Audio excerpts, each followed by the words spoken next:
그에게 붙은 자, 이런 제목입니다. 부활신앙은 내세의 신앙과 밀접하게 연결이 되어 있습니다.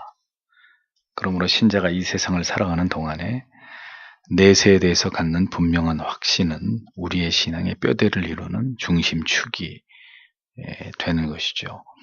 고린도 교회가 이토록 영적으로 심각하게 무너지고 흔들리고 있었던 이유도 복음 안에 나타난 부활신앙의 현격한 퇴조 때문이었습니다. 내세에 대한 소망과 확신이 무너질 때 교회와 신자는 다분히 현세에 미련을 두고 눈에 보이는 것에 집착하면서 결국은 신앙 자체가 크게 흔들리고 약화되는 그런 결과를 초래하기 마련입니다. 언제나 우리의 신앙이 그리스도께서 보이신 부활에 초점이 맞춰져 있는지를 우리는 자주 점검하고 돌아볼 필요가 있는 것이죠. 그렇지 않으면 우리는 하늘이 아니라 땅의 것을 생각하고 영혼이 아니라 육신의 것에 집착하면서 그것에 얽히고 설켜서 그렇게 게으르고 나태하게 살아가는 삶에서 좀처럼 벗어날 수 없다는 것을 잊지 말아야 합니다. 사도는 이어서 그리스도의 부활하심이 신자에게 주는 매우 중요한 의미를 설명하고 있습니다.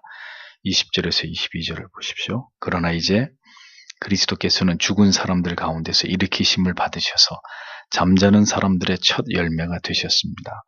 한 사람을 통해 죽음이 들어왔으므로 또한 한 사람을 통해 죽은 사람들의 부활도 왔습니다. 아담 안에서 모든 사람이 죽는 것처럼 그리스도 안에서 모든 사람이 생명을 얻을 것입니다. 이렇게 기록되어 있습니다. 예수 그리스도의 부활은 모든 하나님의 자녀들의 미래적 부활을 알리는 첫 신호탄과 같은 그런 의미입니다. 주께서 부활하심처럼 그를 믿는 모든 택자들 역시 궁극의 부활을 통해서 영화로운 존재가 될 것이라는 것을 성경은 우리에게 예고하고 있습니다. 그리스도의 부활이 모든 믿는 자들에게 거룩한 소망과 위로가 되는 이유는 우리는 첫사람 아담의 타락으로 말미암은 죄의 전가로 인해서 모두가 영원한 죽음과 또 죄와 저주 아래 놓이게 된 그런 존재가 되었기 때문이죠. 그런데 그리스도 안에서 그분의 대속하심으로 말미암아서 그를 믿는 믿음을 통해서 이제 하나님의 자녀들은 그리스도의 의의 전가를 통해서 다시 생명을 얻게 되었고 그리스도와 더불어서 영원한 부활에 참여하게 되었습니다. 그리스도 안에서 하나님의 택하심을 입은 모든 백성들이 영원한 삶을 얻게 되었다는 이 위대한 진리가 모든 하나님의 백성들에게 임한 최고의 축복이고 가장 감격적인 희열이라는 것을 신자는 잊지 말아야 합니다. 예수 그리스도로 말미암아 영원한 지옥의 불못에서 영원히 고통당할 자들이 주와 함께 영원한 생명에 들어가게 되었으니 이 복음의 깊이를 이해하면 이해할수록 이보다 더 우리에게 감격적인 은혜는 없다는 것이 신자의 마음에 아로새겨질 수밖에 없는 것입니다. 기독교의 진리는 반드시 영원한 삶을 보장하고 약속하고 있습니다. 기독교의 가치체계는 절대로 현세를 지향하고 있지 않고 궁극의 미래를 지향하는 궁극의 영생의 미래를 지향하는 일관된 구조를 보이고 있습니다. 복음은 절대로 이 세상에서의 형통과 즐겁고 행복한 삶의 가치를 논하지 않습니다. 현세적 복이 없다는 의미가 아니라 그보다는 영원한 삶의 가치가 비교할 수 없이 크다는 점을 거듭 진리는 강조하고 있습니다. 주님께서 제자들에게 우리들에게 분명히 말씀하시기를 너희는 내 이름으로 인해서 이 세상에서는 핍박과 환난을 받을 것이라고 분명히 말씀하셨습니다. 그러므로 이 세상은 신자가 복을 누리고 평화롭게 살아가면서 이 땅의 모든 것을 즐기고 누리기 위한 그런 삶을 살아가는 것이 아니라 하나님의 주권적인 섭리와 은혜로 말미암아서 인생의 어느 시점에선가 중생을 회심을 경험하고 이후로 하나님을 알아가는 일에 평생의 우리의 지정의를 통한 헌신을 하나님께 드림으로 성화의 삶을 살아가고 그 삶의 내용을 통해서 하나님께 영광을 돌리는 것이 성도의 삶의 궁극의 목적과 그 지향점이라는 것을 우리는 분명히 기억해야 됩니다. 그 성도의 죽음과 그 부활이 감격적이고 영광스러운 이유가 무엇 때문이겠습니까? 이 땅에서 믿음을 지키기 위해서 모든 수고와 그리고 선한 싸움과 하나님의 계명과 율례를 지키기 위해서 치열한 삶을 살았기 때문입니다. 시험이 끝나면 누가 제일 기쁘고 마음이 후련하겠습니까? 후회 없이 모든 노력을 다해서 열심히 공부한 학생이 제일 마음에 큰 평안을 얻을 것입니다. 가장 치열하고 열심히 모든 노력을 다해서 오늘까지 학업을 감당하고 그 시험에 최선을 다했기 때문이죠. 시험 공부를 전혀 하지 않고 공부에 취미가 없고 공부라 그러면 담을 쌓고 있는 사람들이 수능 시험이 끝났다고 해서 그게 뭐가 그렇게 대단한 일이고 좋아할 일이겠습니까? 평상시에 늘 공부하지 않고 늘 놀던 학생이 뭐 큰 시험이 끝났다 그래서 뭐가 후련하겠어요? 아무 느낌이 없을 거예요. 마찬가지라는 거죠. 이 땅에서 모든 시간이 다했을 때 가장 감격적인 죽음을 맞이할 사람들이 누구겠습니까? 에? 그 자리가 순교의 자리가 되었던 병으로 이제 하나님께 부름을 받는 자리가 되었던 간에 가장 큰 기쁨 속에서 감격적으로 그 최후를 맞이할 자들이 누구겠냐고요. 당연히 하나님을 열심히 신앙했던 사람들일 것입니다. 온 몸을 다해서 주어진 인생의 모든 시간들 속에서 하나님을 찾고 하나님을 의지하고 믿음으로 살기 위해서 분투했던 신자들만이 마지막 자기의 인생의 종지부를 찍는 그 시점에서 정말 감격적인 이제 영원히 빛나는 천국에서 나는 영원히 안식한다. 그 기쁨 속에서 눈을 감게 되겠죠. 그리스도 안에서 모든 사람들이 삶을 얻는다는 의미는 바로 이와 같은 큰 기쁨과 소망과 감격을 포함하는 것이다 라는 겁니다. 그래서 그리스도인들이 이 세상에서 살아가는 삶은요, 어떤 의미에서 재미없어요. 정말 수고와 슬픔뿐이에요. 성경 말씀대로. 믿음을 지키면서 이 세상에서 살아가야 된다, 존재해야 된다는 것 자체가 우리에게 크나큰 참 십자가고 고통과 불이익과 희생이 수반되는 삶이에요. 물론 그냥 교회만 다닌다는 것으로 만족하고 자기들 하고 싶은 대로 사는 그런 사람들은 예외예요. 교회를 다녀도 이 땅에서 행복을 추구하는 목적 때문에 교회를 다니는 다 제외예요. 여기서 해당되는 사람들이 아니에요.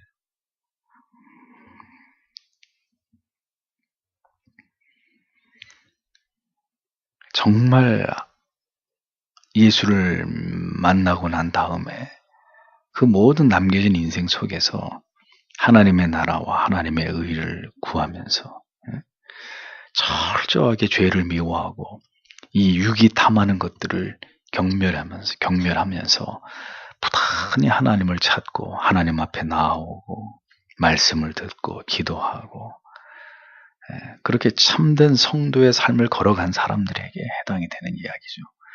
23절에서 25절을 보십시오. 그러나 각자 자기 차례가 있습니다. 첫 번째는 첫 열매이신 그리스도요. 그 다음은 그리스도께서 다시 오실 때 그분에게 속한 사람들입니다. 그런 다음 마지막이 옵니다. 그때 그리스도께서는 모든 통치와 권력과 능력을 파멸시키시고 나서 그 나라를 하나님 아버지께 바치실 것입니다. 하나님께서 모든 원수들을 그리스도의 발 아래 두실 때까지 다스리셔야 하기 때문입니다. 멸망받아야 할 마지막 원수는 죽음입니다. 이렇게 기록되어 있습니다. 자, 사도는 여기서 영광스러운 부활의 그 순서를 설명합니다. 부활은 시간적인 순서와 하나님이 정하신 규칙에 의해서 진행된다는 것을 우리에게 알려줍니다.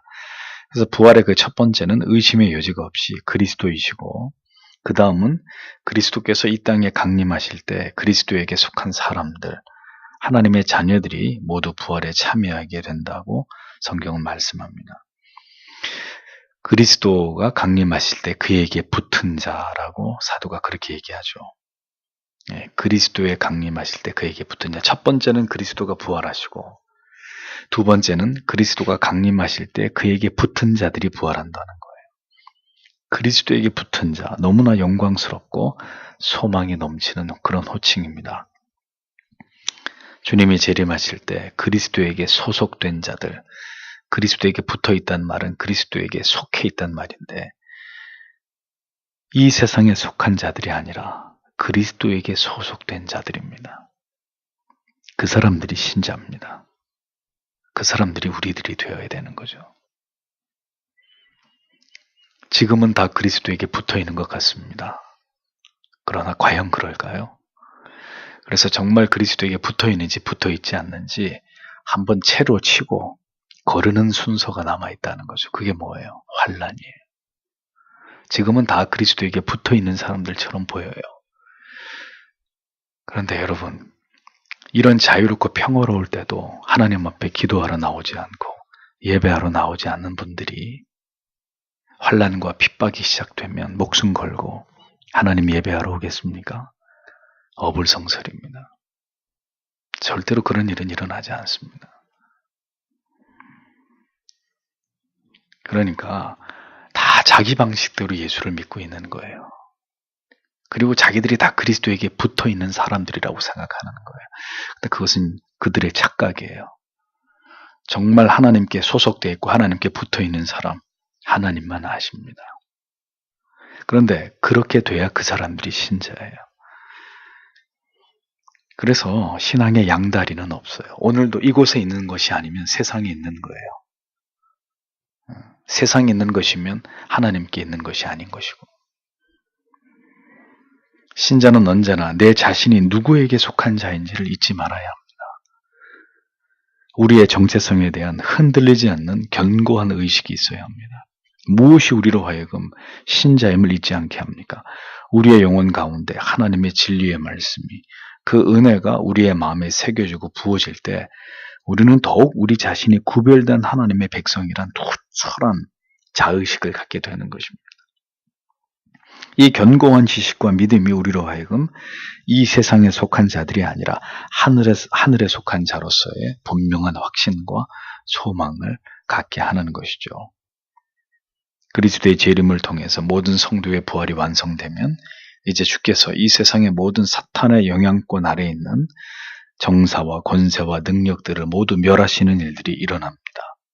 신자를 핍박하고 하나님을 멸시하던 이 세상이 마침내 재림주의 심판을 통해서 모두 멸망되고 소멸되는 일이 일어나게 된다는 거죠. 그 이후에 새롭게 된 나라를 그리스도께서 하나님 아버지께 바치시게 되는 일이 일어난다고 성경이 기록합니다. 그 나라는 이제 모든 구속의 사역이 완성된 이후의 나라이고, 이 땅의 모든 죄악들이 소멸된 이후에 영광스러운 하나님의 나라를 뜻하는 거죠. 우리가 그토록 꿈꾸고 고대하던, 또 주님이 너희는 그것을 제일 먼저 구하라고 말씀하시던 그 하나님의 나라와 의가 그리스도에 의해서 완전히 이루어지고 실현되는 그때를 의미하는 것입니다. 그리고 그 일이 이루어지기까지 그리스도께서 부활하신 때로부터 재림해서 온전한 하나님의 나라를 이루실 때까지 그리스도께서 모든 원수들을 물리치시고 멸망시킬 것이라고 말씀하고 있습니다. 부활하신 그리스도께서는 지금도 모든 이 땅의 악을 다스리고 지배하고 계십니다.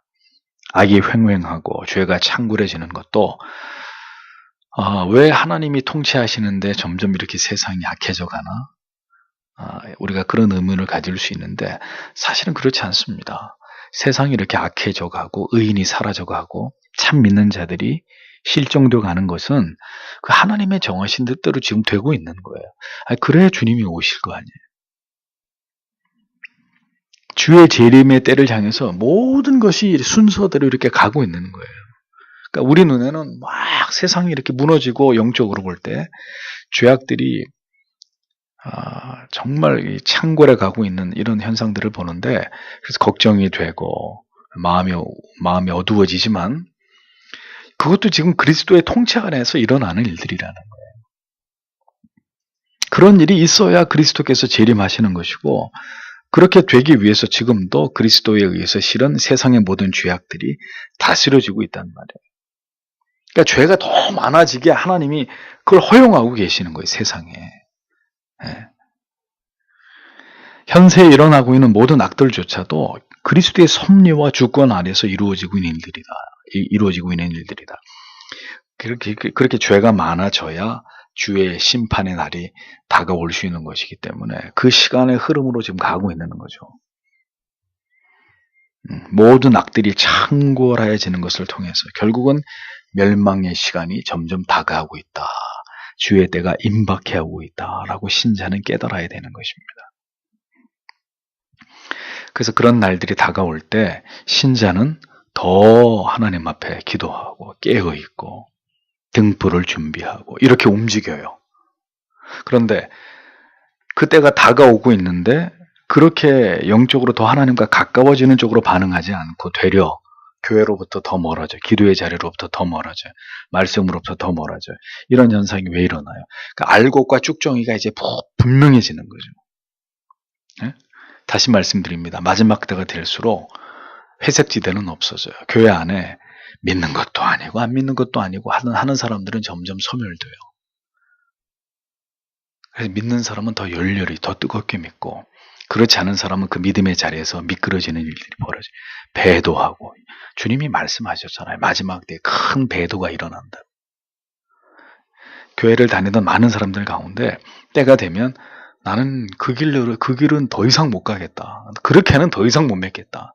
그렇게는 더 이상 살 수 없다. 나는 예수보다 돈이다. 예수보다 내 목숨이다. 많은 사람들이 떠나간다고. 그리스도의 부활은 성도를 괴롭히고 그 생명을 앗아간 죽음을 궁극적으로 멸하게 되는 결과를 가져올 것이라고 말합니다. 맨 마지막에 멸망받을 존재를 죽음이라고 얘기하면서 죽음을 의인화해서 에덴 동산에서 인간의 죄 때문에 이 땅의 모든 인간이 직면하게 된 이 죽음이 결국은 사망에 이르게 된다. 죽음이 멸망에 이르게 된다. 사도가 이렇게 설명합니다. 이게 무슨 얘기냐? 모든 살아있는 존재하던 인간이 결국 죽음 앞에서 다 무력하게 그 생애가 중단되잖아요. 네. 그러니까 죽음을 능가할 수 있는 인간이 아무도 없잖아요. 그러니까 죽음은 모든 우리의 삶의 절망을 선언하는 그런 시점이 되는 건데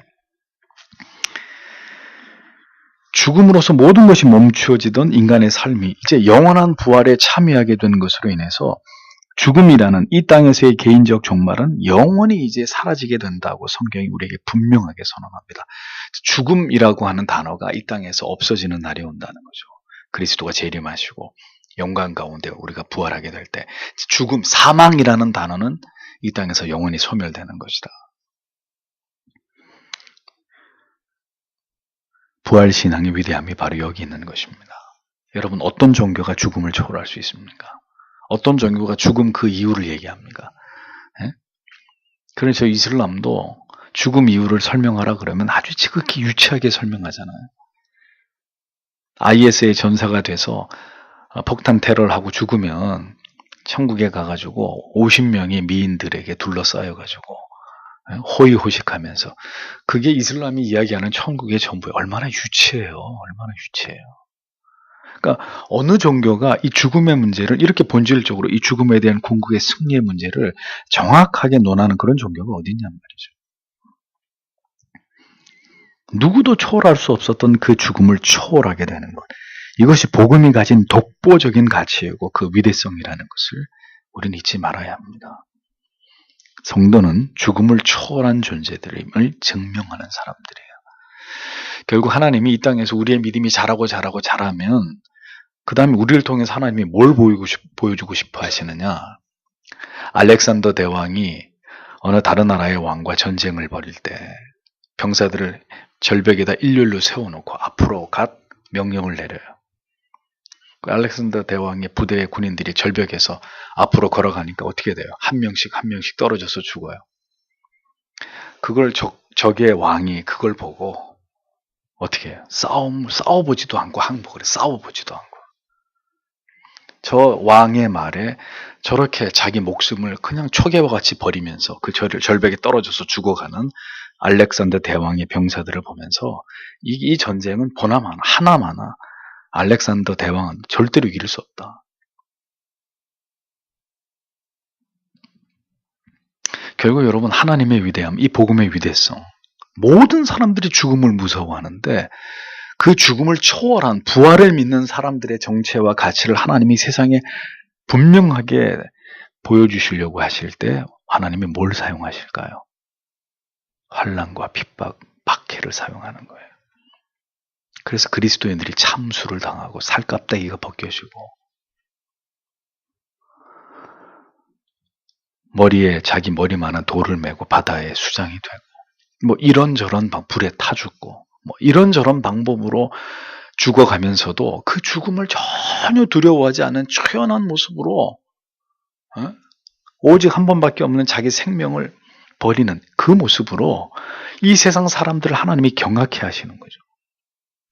아, 저 진리의 도에 뭐가 있구나. 뭐가 있으니까 저 사람들이 저렇게 하나밖에 없는 생명을 아낌없이 저들의 신을 위해서 저렇게 던지는구나. 세상 사람들이 경악하는 거죠. 하나님이 그런 하나님의 이 복음의 위대성, 부활을, 죽음을 초월한 자들의 가치를 하나님이 세상에게 확 드러내려고 할 때 그런 일들이 일어나는 거예요.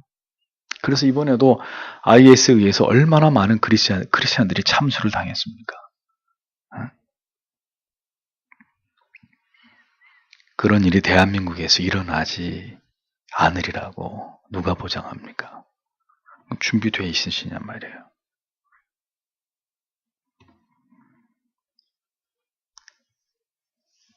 모든 사람들이 죽음을 두려워하지만 신자는 그리스도를 믿는 믿음과 영생의 소망으로 그 죽음의 문제를 초월한 사람들이라는 것을 세상에다가 증명해야 되는 사람들, 그 사람들이 그리스도인이에요.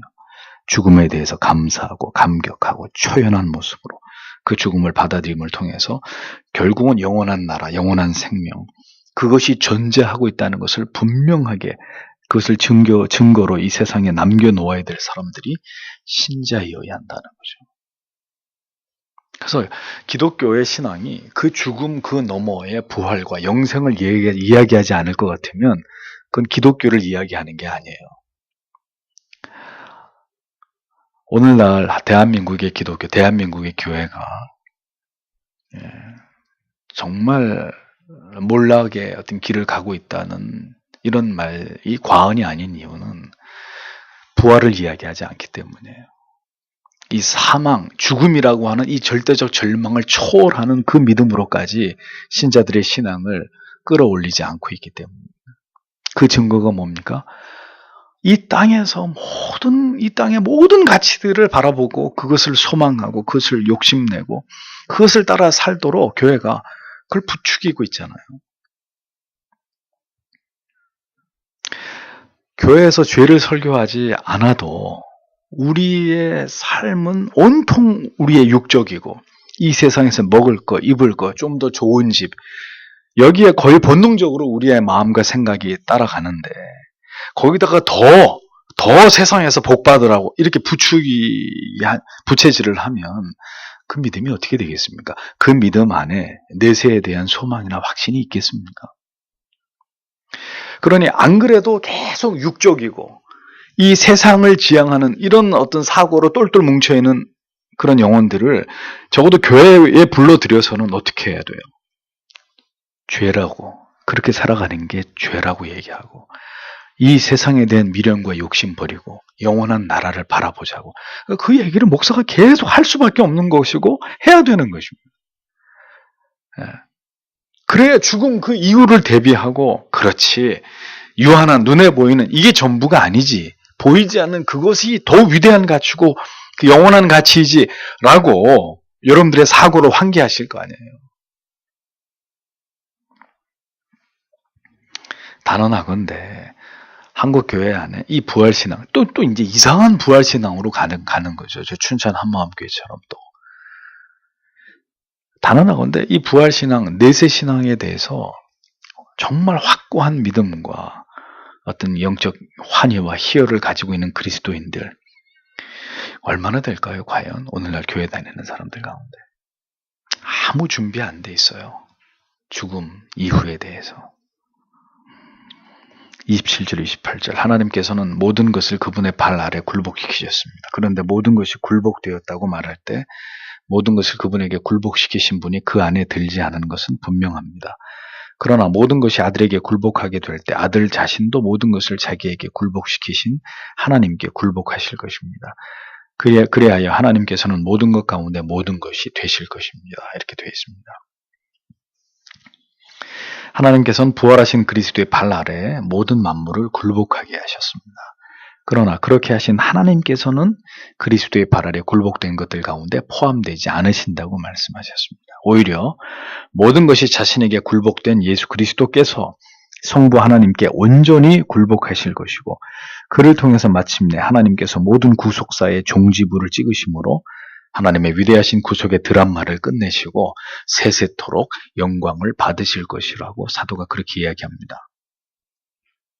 그리스도께서 하나님께 굴복하신다는 의미는 이제 삼일체 여러분들이 공부하셨기 때문에 이거 오해할 수 있는 구절이죠. 그 본체와 영광에 있어서 동등하다고 했는데 무슨 성자가 성부에게 굴복을 하냐? 이게 무슨 뜻이냐? 그러면 그 삼일체의 교리가 잘못된 거 아니냐? 이렇게 이제 오해하실 수 있습니다. 이것은 성자가 성부보다 열등하다는 그런 의미가 아니라 하나님과 인간 사이에서의 그 중보자로서의 그 모든 사명을 마치고 궁극의 영원한 통치권을 다시 성부 하나님께로 이양한다는 그런 의미가 되는 거죠. 그렇게 됨으로 말미암아 성부 하나님께서 이 모든 존재하는 것들의 주인 되심을 다시 만방에 드러내고 결국은 하나님의 모든 구속의 뜻과 계획이 완성됨을 통해서 하나님께서 세세무궁토록 만유로부터 영광을 받으시게 되는 것이다 라고 사도는 그 종국의 끝을 이야기하고 있습니다. 그러니까 오늘 이 구절을 보면 사도 바울은 그리스도의 재림을 통해서 모든 하나님의 위대하신 구속의 사역이 완성되는 날을 눈앞에 보듯이 이렇게 진술하고 있습니다.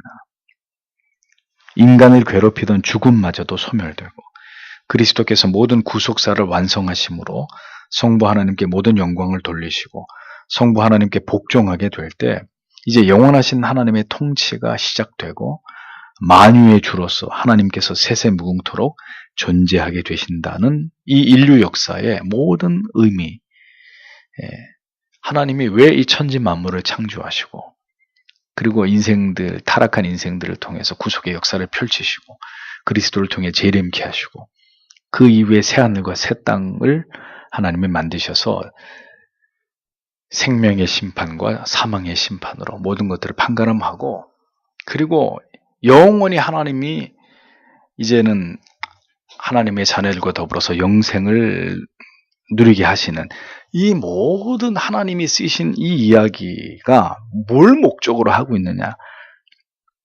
바울이 이 중요한 얘기를 하고 있는 거예요. 인류 역사의 그 총체적인 모든 의미가 뭐냐 이거죠. 응?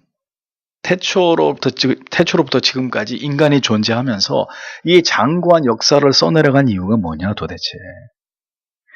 이 모든 역사의 드라마는 이 각본을 쓰신 분이시고 이 드라마의 주인공이시고 연출이시고 감독이신 하나님이신데 왜 하나님이 이 모든 역사를 이 땅에 있게 하셨느냐? 이유는 단 하나예요. 그게 뭐예요? 하나님 당신의 영광을 위한 것이다 라고 성경이 우리에게 똑똑히 얘기하고 있는 거예요. 즉 하나님께서 자기의 영광을 스스로 취하시는 방법으로 이 모든 구속 역사의 어마어마한 이 이야기들을 하나님이 진행하고 계신다라는 것을 성경은 우리에게 분명히 얘기하고 있습니다. 자, 여러분, 예를 들면 이런 거죠. 어떤 영화가 대작이에요. 명작이에요. 정말 이게 정말 수작이에요. 아주 뛰어난 그런 명작 영화가 만들어졌어요. 그래서 아카데미상을 휩쓸었어요. 자, 그러면 시간이 지날수록 누구의 이름이 오래 기억되죠? 그 영화의 주인공이요. 주인공도 기억에 남는데 결국 그 영화를 만든 영화 감독이잖아요. 그래서 우리가 스티븐 스필버그 이런 사람들 천재적인 감독이라고. 그 영화가 훌륭하면 훌륭할수록 사람들의 뇌리에 각인돼서 잊혀지지 않는 건 그 영화 누가 만들었는데 감독이 누구야? 그 사람. 인류사 속에서 하나님께서 이루신 이 위대한 구속사의 대장정의 이야기를 통해서 결국 하나님께서는 그 모든 처음부터 끝까지의 그 모든 과정을 통틀어서 하나님이 스스로 이것을 기뻐하시고 만족해 하시고 하나님 자신이 영광을 받으시기를 기뻐하시기 위해서 하나님이 이 모든 것들을 계획하시고 진행하시고 성취하실 거라는 거예요. 역사가 왜 존재하는지, 왜 우주 만물이 이 세상에 존재하고 있는 것인지, 오늘도 이 온 우주와 세계 속에서 끊임없는 어떤 일들이 일어나고 있는 그 이유가 도대체 무엇인지, 하나님께서 이 땅에 존재했던 수많은 사람들을 왜 창조하셨고 섭리하셨고 보존하셨고 통치하셨는지, 결국 그 모든 이유가 뭐 때문이라는 거예요? 하나님 자신 때문, 하나님 자신 때문이라는 거예요. 하나님이 하나님 되신 것을 하나님 스스로가 드러내시고, 그리고 그 결과를 통해서 하나님 자신이 스스로가 영광을 얻으시고, 그 모든 결과에 대해서 하나님 스스로가 만족해 하시고자 하나님이 이 모든 것들을 존재하게 하신 거예요. 굉장히 지금 어려운 이야기인데 여러분들이 들어보지 못한 이야기일 거예요. 그게 이 모든 게 존재하는 이유예요. 그 하나님의 하나님 되심을 드러내기 위해서 이 수많은 사람들을 역사 속에 태어나게 하고 그 개개인들을 하나님이 다 이끌어 가시는, 그래서 그 개인의 히스토리와 한 나라의 히스토리, 그리고 이 지구의 히스토리, 이 모든 것들을 통해서 하나님이 얼마나 위대하신 신이고 그 하나님의 광대하심이 무엇이라는 것을 하나님이 그걸 써내려고 하고 계시고, 역사 속에서 잠시 존재했다 떠나가는 모든 인생들에게 그것을 보여주고 계십니다. 그리고 그 끝은 그렇게 해서 이 모든 구속사가 완성되고 그리스도의 재림을 통해서 모든 것이 다 끝났을 때는, 영화 끝나면 이렇게 그 영화 이렇게 그 뭐라 그러죠, 그거를 갑자기 생각이 안 나. 영화 끝나고 자막 나오는 그거 뭐라 그래요? 그걸 올라가면서 사람들이 박수를 치든지 눈물을, 감동의 그 여운을 즐기면서 눈물을 흘리든지 의자에 앉아가지고 그렇잖아요. 그러니까 이 세상의 모든 것이 다 끝났을 때 우리는 홀로 한 분을 향해서 다 박수를 치는 거예요. 누구를 향해서? 이 모든 드라마의 총감독이신 하나님을 향해서. 하나님은 위대하시다. 하나님은 위대하시다. 천국에 있는 모든 하나님의 사람들이 하나님을 찬양하고 하나님을 높이고, 하나님의 그것을 위해서 이 모든 것이 존재하도록 하나님께서 하셨다는 겁니다. 그러니까 여러분, 얼마나 우스워요. 우리가 이 세상을 살면서 나 하나님 이렇게 자기밖에 모르고 이기적이고 탐욕적이고 그렇게 살아가는 게 얼마나 이게 우스운 얘기예요. 이 하나님의 이 어마어마한 큰 그림, 이 위대한 구속의 이야기 속에서 점 하나 딱 찍고 가는 사람들이 그냥 자기밖에 모르고 자기 인생, 내 거. 얼마나 유치한 거예요. 얼마나 유치한 거예요.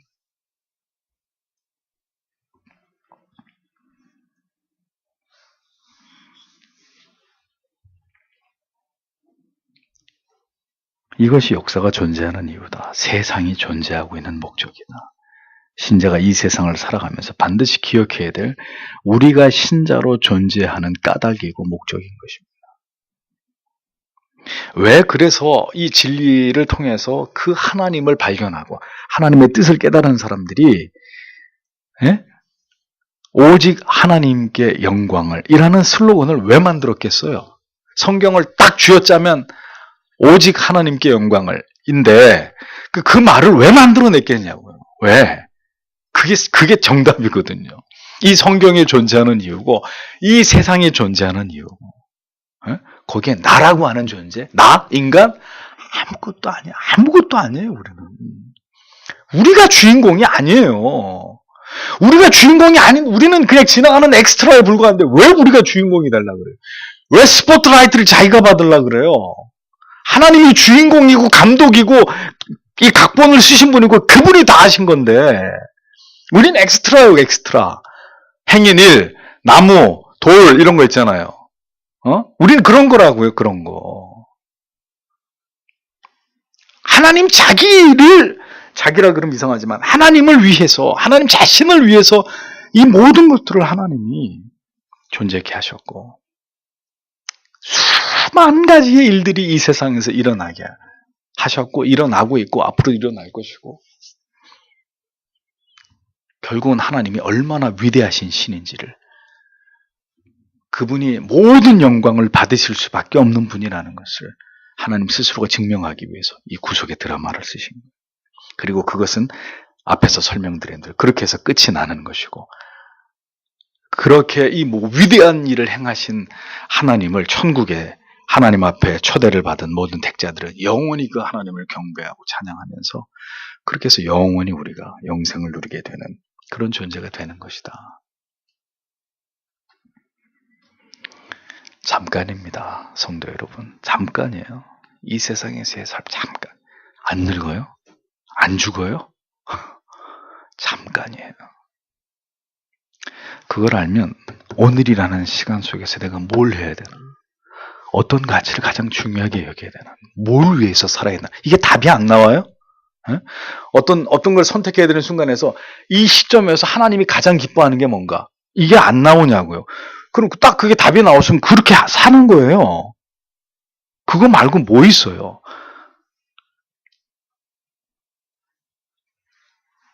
우리의 이 땅에서의 모든 삶이 그 하나님을 하나님 되시게, 그 하나님의 최종적인 영광을 지향하는 과정으로서의 우리에게 주어진 이 땅의 삶을 살아가도록, 그걸 알기 때문에 신자가 오늘도 그것을 위해서 살아가는 거죠.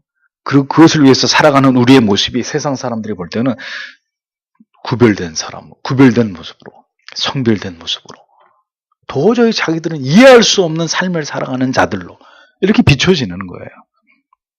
그래서 그들은 그들의 삶을 살고 우리는 우리의 삶을 사는 것이죠. 그 성별, 독특성, 구별성, 신자의 신자됨, 그게 뭐예요? 빛이고 소금으로 살아가는 거잖아요. 저 사람들이 죽었다 깨어나도 이해할 수 없는 삶을 살아가는 거예요. 우리는 이 가치를 알기 때문에. 그걸 안다면 오늘 내가 어떻게 살아야 되느냐, 이게 답이 나오잖아요. 답이.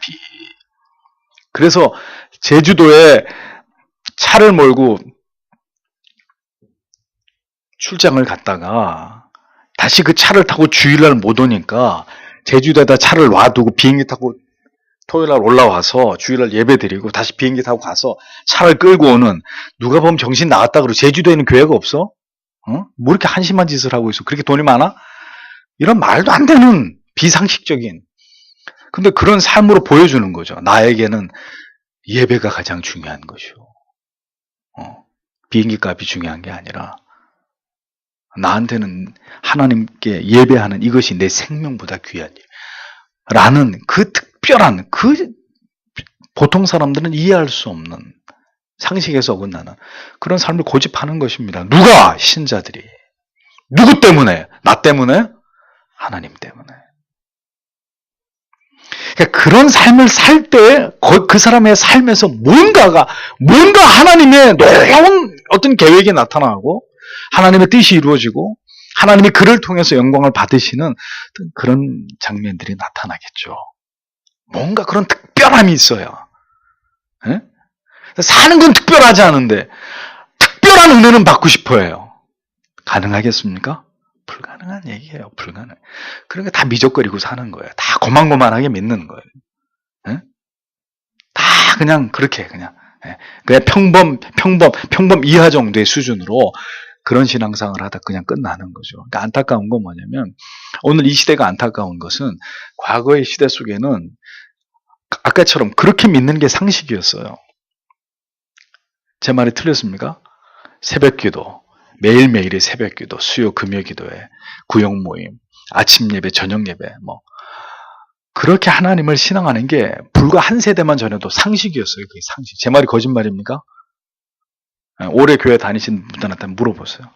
지금으로부터 30년 전에 예수 어떻게 믿었나? 불과 한 세대가 지났을 뿐인데 지금은 이렇게 믿는 게 상식이 되어버렸어요. 그냥 주일도 대충 지키고, 평일날은 아예 그냥 제끼고, 아예 기도 말씀 이런 거 주일날 그냥 예배 보는 걸로 그냥 다 퉁치는 거고, 그냥 바쁜 삶에서 그냥 이렇게 사는 걸로 그냥 이렇게 살아도 하나님 다 이해해 주시는 걸로 이게 상식이 되어버렸잖아요. 하나님의 드라마 속에 그런 장면은 없어요. 하나님이 연출이시고 감독이신 하나님의 드라마 속에 그런 이야기는 나오지 않아요. 성도 여러분, 오늘도 이 부활의 얘기를 하면서 많은 이야기들을 이 안에 담아서 이렇게 말씀을 전합니다. 정말 부활을 믿느냐? 정말 영생을 믿느냐? 아는 게 아니라 믿고 있느냐? 다시 여러분 자신에게 물어보세요. 그걸 믿는다면 이 하나님의 드라마 속에서 오늘 나는 어떤 역할을 하고 하나님께로 돌아가야 돼? 단역인데 정말 단역이에요. 단역. 우리 모두가 주연이 아니에요. 우린 단역 배우예요. 내 인생이라고는 이 짧다면 짧고 길다면 긴 시간 속에서 나는 초지일관 어떤 목적을 위해서 어떤 캐릭터를 가지고 어떻게 이 역할을 하다가 무대 뒤로 사라져야 되느냐, 죽음을 맞이해야 되느냐를 생각하시란 말이에요. 그리고 그것에 따라서 오늘을 어떻게 살 것이냐, 오늘을 이 문제를 하나님 앞에서 어떻게 해결을 이번만 자꾸 그렇게 하지 마시고요. 응? 하나님 앞에서 이번만이 어디 있어요? 이번만이요. 자꾸 그렇게 하나님을 기만하고 자기를 기만하지 말고 쉬운 방향으로 쉽게 믿으려고 하지 마시고 이 큰 그림 속에서 이 나라에 이 시기에 나를 태어나서 살아가게 하신 하나님의 뜻을 정확하게 지향하는 하나님 그 삶으로 나를 이끌어 달라고. 그 삶 속에 내가 있기를 원한다고. 그렇게 살아가는 거예요. 그게 신자의 삶이에요. 바울이 그 얘기를 하려고 이 부활에 대한 이야기, 그 부활 넘어서 궁극에 하나님의 뜻과 목적이 어디 있는지를 고린도 교회 성도들에게 설명을 했는데 사실 이 말씀은 이 세상이 왜 존재하는지에 대한 중대한 이유를 사도가 서술하는 것이 되는 것이죠. 왜 이 세상에 존재하느냐? 그리고 하나님이 영광을 받으신다는 그 궁극의 개념 속에 무엇이 포함되느냐? 이런 것들을 늘 묵상하시면서 그 속에서 오늘의 나는 그렇다면 무엇을 위해서 할 것이냐? 타협하지 마시고 신앙의 정도를 하는 거예요. 정도를 하는 거예요. 하나님이 우리 모두를 사로잡아 주시고 그 길로 인도해 주시기를 오늘도 기도하는 저희들이 되기를 원합니다. 기도하겠습니다.